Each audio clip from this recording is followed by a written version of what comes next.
I am the Hood Mystic, and this is Star Talk, where we talk about the stars. Today we're talking about the Gemini Bros, Kendrick Lamar, Donald Trump.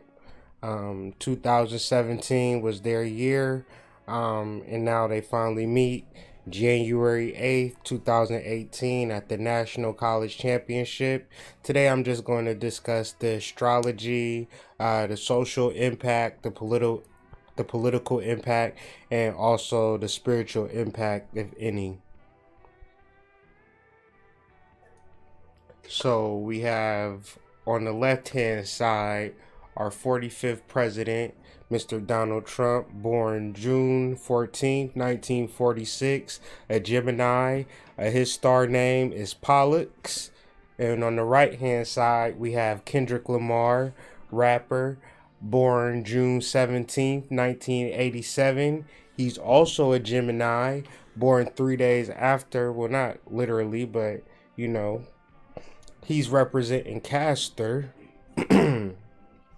the other half of Gemini. And so let's start with the mythology of Castor and Pollux. Castor and Pollux is from Greek and Roman mythology. It is the Dioskouroi in Greek mythology, and the Gemini in the Roman mythology. Pollux is either Pollux or Polydeuces. Pollux is a collection of stars in the sky that give off like an orange hue. Just like our president, he gives off like an orange hue. Kendrick Lamar, Castor is a white binary star. And just like a star in the sky, we have stars like as above, so below. So these things have a connection. You might not see the connection, or you wouldn't see the connection, because in order to see the connection, you have to do your research. So these things are important if you're not conscious. See, once you become conscious, they can't subconsciously have you go along with the plan any longer. You start to think for yourself, and you start to put these things together. So like I said, Castor is a white binary star, a bright star in the sky, and there's a lot of different stars in the constellation of Gemini, but Pollux and Castor are the brightest. To further this point, in The Heart Part 4, Kendrick Lamar is quoted into saying, "Burning the castor oil, I've been determined to make an earning. The seed in this soil is classified. I'm satisfied when I strategize my kids' future." So what is he saying in that? He is determined to make money, and he is down to do whatever, and even whatever it takes is going to be classified, meaning that we ain't going to know about this shit. He down for it, and he's satisfied as long as he has his kid's future in mind. So as long as this kid can ride in the Benz and leave in the mansion, he cool. And he goes on to say, "I ain't sanctified enough to say that I won't shoot you." So I know I'm taking it out of context, but even though it's just giving you insight into his subconscious mind, meaning to say that, these niggas ain't special because they putting bars together and they beats is nice. You know what I'm saying? It's a group effort in music nowadays. You know what I'm saying? So you deal with these individuals. You're not dealing with an individual. You dealing with a whole group of people who want to put out a particular message. And once like you get to a particular point, people rely on you. So it's just certain things that you just have to do. He goes on, when he first came out 2012. Now mind you, he didn't first come out in 2012, but when it came to mainstream success, he realized that, well, shit, I'm about to be famous, and I can't, be this person that I have been. I had to actually cut myself off from that. And here is some introspection to his mindset on Buried Alive.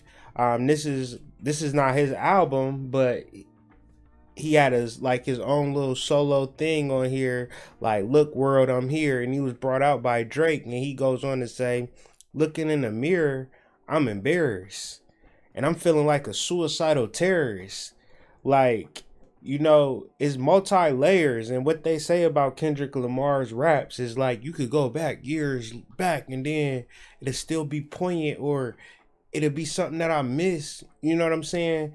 Like, it's meanings in his lyrics. You know what I'm saying? That's that Gemini energy where it's that clairvoyance. You understand? Like, he's tapping into something, but what he means in the bar is that, you know, he embarrassed for real, cause he know who he's portraying and the shit that he gotta do, and he gotta, be a part of something that he might not really want to be a part of, but he want to blow up like a terrorist. And he knows that the fact of the matter that he wants to blow up is going to kill himself. So, what's going to happen January 8th? I don't know, man, but we're dealing with Atlanta and major sporting events, and you can never be too sure, man, because in Fox 13, it has the police urging fans that's going to the national title game, don't leave your valuables and guns in your car. Bring them in the stadium and shoot at the president. Yo, these niggas is wildin', son. Like, what you mean? Don't leave my valuables and guns in my car. Like, what do you mean? What do you mean don't leave your guns in the car? Bring them in the stadium. Look, man. Because it ain't against the law, it's an open carry state, so they can carry their guns. It's wild, wild west, I guess, in Atlanta. I don't live there. I'm just reading the news, so I guess it's wild, wild west. I guess it's an open carry state, so it's like, any other time you can have your guns and you can do whatever, but the president's here. We want you to do something different. You think people going to do that? And why? See, this is the shit that happens, bro, when they tell you don't bring your guns. Don't bring your guns tonight. Like, that's a setup, man. That's a setup. So be prepared, man, because I'm telling you, Tuesday we going to have something to talk about. It's 11:11 at this moment. So, woo-wee. So, furthering this mythology of these demigods, Trump and Kendrick Lamar, Damn was his 2017 release, critically acclaimed. Damn means to condemn. My question is, who the hell is you condemning? Or, it has meanings. What is he condemning? It's really a point in time where we see this dude's true character, because if he's a man of integrity, he is going to speak against some real live injustices. But if he there to just get a check, then y'all been listening to Homie the Clown all year, nodding your head to it. And that's the sweetest seduction when you in love with that person.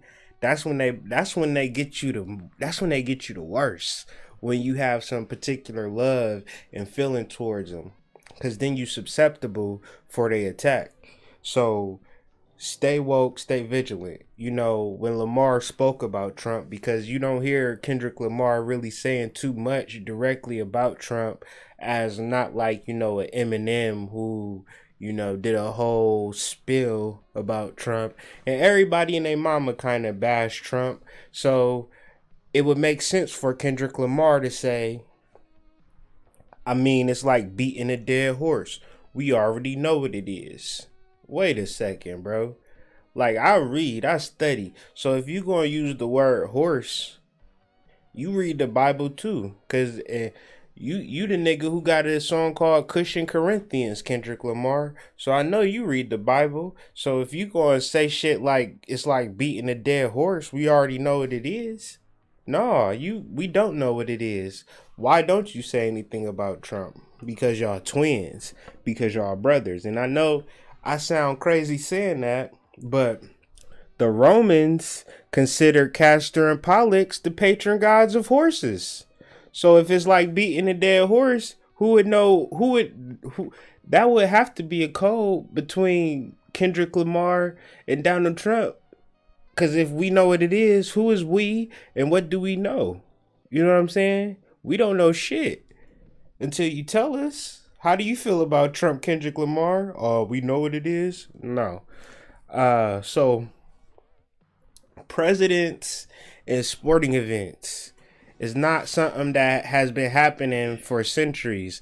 It's a rather new thing. It's something that happened with Ronald Reagan. Ronald Reagan was a famous actor. Ronald Reagan and Donald Trump have a lot to do, have a lot in common, have a lot of similarities and things of that nature. So Ronald Reagan made it a tradition to start going to games and things of that nature because he realized, see, what it is about these games is a photo opportunity for the president and for the president to get good press, because this whole thing is based upon illusions because we have a government, but that's not actually anything. Our government is ran by a secret government. And so the more conspiracy-esque type shit, the general public starts to wonder, like, are we living in an illusion? Like, what are we gonna do? Like, people start to wonder and people start to ask questions. So a good thing that presidents would do is to go visit, basketball games and football games and things of that nature, because it gives you a positive photo op. So we have a nigga like Barack Obama that, niggas love because he would be at the games. Sports Illustrated did an article on Barack Obama where they highlighted his 12 sporting events. He did many more than 12, but they just highlighted his top 12. And I say that to say Mr. Donald Trump hasn't been to one sporting event. So, and I'm talking about this as of January 6th. He's no official word that he's going to be there, but the word around town is that he'll be there. So we're speaking as if he is going to be there and scheduled, because Atlanta has been working with the secret services to get routes and things of that nature rerouted around the city, working with secret service and things of that nature. So this is a real big deal because this is the first college national football game where they're having halftime celebrations and things of that nature. And this is the first time that Donald Trump will be at a national sporting event, and he will be exposed to thousands of people who either A, like him, or B, are completely incensed because this is his base. This is people that he promised that he would help once in office. And these are the first people that were fucked over. The rural community. When Donald Trump does do events, millions of people see it, but actually it's probably like 50 people. You know what I'm saying? There's not no real big event. So this is like thousands and thousands of people and him being exposed to. So I don't know if he's going to be like on the field or probably up in the executive box, but it's going to be interesting, but just something to watch out for. And so let's talk about college football as a sport. And back to just the Castor and Pollux reference. Castor and Pollux were deities, demigods that looked over athletes. And so Castor and Pollux being at this college football thing is like right up their alley, these two Gemini twins. And you got to really understand success. And I'm not hating or knocking nobody when I talk about success. So much has to go right for you to be successful in this country that you have to make particular sacrifices. And you have to turn the blind eye to particular injustices in order for you to be successful. So, for a person like Kendrick Lamar to be at a college football game really says something about his personal feelings towards slavery. Because you can't be righteous and conscious and support college football. Now, a Super Bowl, I understand, because them is grown ass men and they making a choice and they getting paid millions of dollars. But here we have 18-year-olds to 21-year-olds, and I don't give a shit if you're a legal adult. You're not really an adult, because when I was 18, I was a fucking idiot and everybody that I knew was idiots. So from 18 to 21, you're still a child. So you're only doing what you think is best, and nobody is telling you that you're doing anything wrong. And when we talk about things like CTE and brain damage, and we talk about millions of black families and millions of black men who are being exposed to brain damage, and then after they finish playing football, they have to come back into the black homes and the black families, and they do not have a fucking mind. And can't nothing happen, no treatment, no nothing, because that's the middle inside of the brain. You can't just crack open a skull and start fucking around. So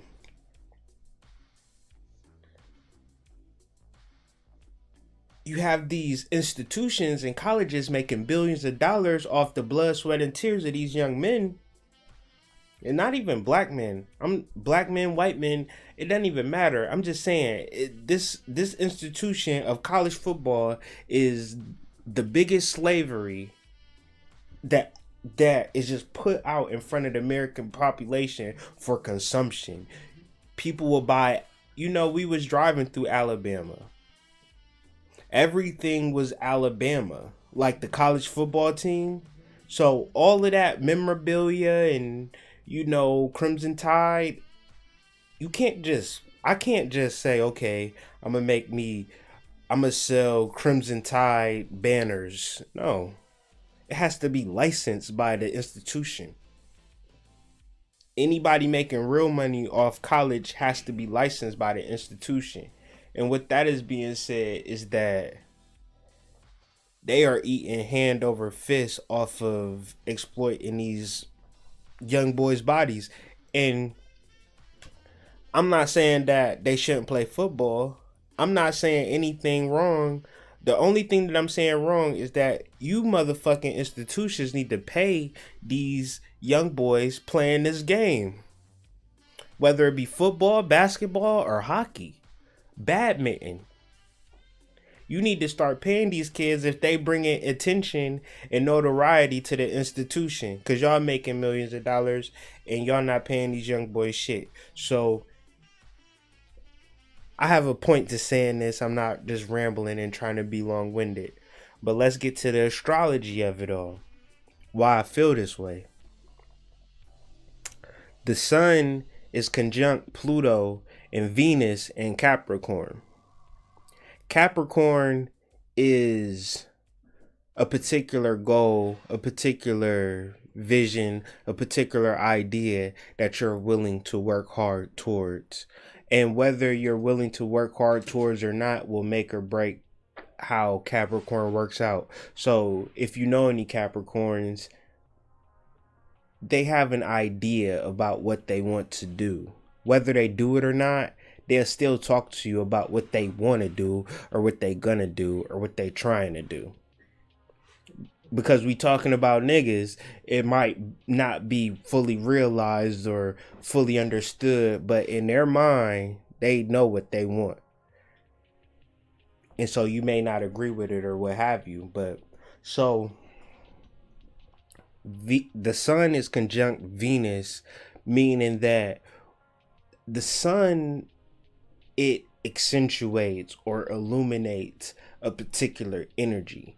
So with this game and with this experience, we are highlighting a particular moment in time where we know what we must do. We see what we must do. And this could be personal, or this could be for the whole entire planet. And this energy is square Uranus, meaning that the change might be difficult for us to understand, and it may be a challenge, but the change is inevitable. We also have Mars conjunct Jupiter in Scorpio. This is an expansion of personal power. So Kendrick Lamar has an ability to come to cult-like status, or he could just be a mere mortal and just be a regular nigga trying to get a check. He has an opportunity and a platform to speak against the injustices and for people around the world to hear and see black magic, black genius, and how to really raise our people up with spoken word. Or he could do his hits, make his check, and leave. And we have to deal with the aftermath. So the major part that I want to discuss is this Sun conjunct Pluto. Pluto represents the plutocracy, and the plutocracy is what we're living under right now. The plutocracy is the government by the wealthy, an elite or ruling class of people whose power derives from their wealth. The part of the beauty of me is that I am very rich, Mr. Donald Trump. Now I'm going to tell you why this is very dangerous and very damaging.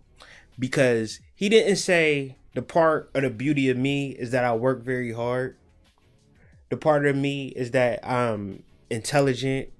The part of me is that I care about humanity and I want the best for everybody. No. He said the beautiful part of me is that I am wealthy. I am very rich. And that's where my power is. And you got to remember that Pollux represents power. Castor represents skill. So when you talk about skill, you talk about an MC flowing bars, double entendres, triple entendres. That's Kendrick Lamar. Power is Pollux, where in this day and age, his power is just based upon his finances. But it's not based on anything else. And this is what needs to change. This is what needs to be highlighted. Because if you have 2% of the population controlling 99% of the population's wealth, then 98% of the population is scratching their fucking heads thinking that something is wrong with them. And that's not right. Whether you rich or poor, I'm not saying that these people need to turn in their money, but the mindset needs to change. Since we're going to finish this out with Mr. Colin Kaepernick, because, you know, people is real super sentimental about this guy not being in the NFL, but seem to forget about the millions of people that are playing football. Well, thousands. I can't even say millions. Thousands. Well, over time, there's been millions of people that's been shuffled through that system for our personal enjoyment, like it's the Coliseum or some crazy shit. Like, we'll watch a football game and see a nigga break his whole neck and go about our day. But I guess that's neither here nor there. So because we got Mr. Colin Kaepernick doing this kneeling and things of that nature, but then when it comes to a check, we got Mr. Kendrick Lamar ready to shuck and jive and, you know, tap dance for massa like it's some Coliseum thing, you know, with Trump sitting there with Melania feeding them grapes and he getting carried on one of those chariot thingies or whatever. So ultimately, you want to be the person that stands for something. Whether the plan works or not, I want to be remembered as that. The same thing with Colin Kaepernick. I'm sure they feel he want to give up. I think they think that he's going to give up, but we want to stand for something. Simple as that. So if you want to stand for something, Kendrick Lamar, stand for it. We don't really, well, I guess people do want to hear your songs, and I guess people do want to be lulled to sleep, but you are the rapper who made the choice to be the conscious one, to be the enlightened one. So you on this stage and you had this platform, and you got to think about these millions of black kids, and you got them, wanting to throw a football around. That's fine, but what about Donald Trump? What about this government? What about the inequality and things of that nature? You had a platform, you had a voice, so you have to say it. It's your responsibility. Because if you don't say it, who else going to say it? And if somebody else going to say it, who going to listen? Because who got the ears? You got the ears right now. You the God right now. You the demigod. You the star. So this is my PSA. This is my message. And it might not get to him, but astrally, metaphysically, it'll get to him. Because things need to be changing in a positive way. So even though if we go to the astrology of it, the sun conjunct Pluto, we shine a light on the plutocracy, but we also shine a light on the love too. We got to be able to be wealthy and know how to be selfless and giving and learning to help each other and learning how to connect in this world of technology and learning that we all do have a voice. And that concludes my message, man. I'm the Hood Mystic. This is hoodmystic.com. This is Hood Mystic University. This has been Star Talk, man. For all readings and spiritual advisory questions, be sure to hit me up at hoodmystic@gmail.com, on Instagram, thehoodmystic.com, and I hope y'all enjoyed it.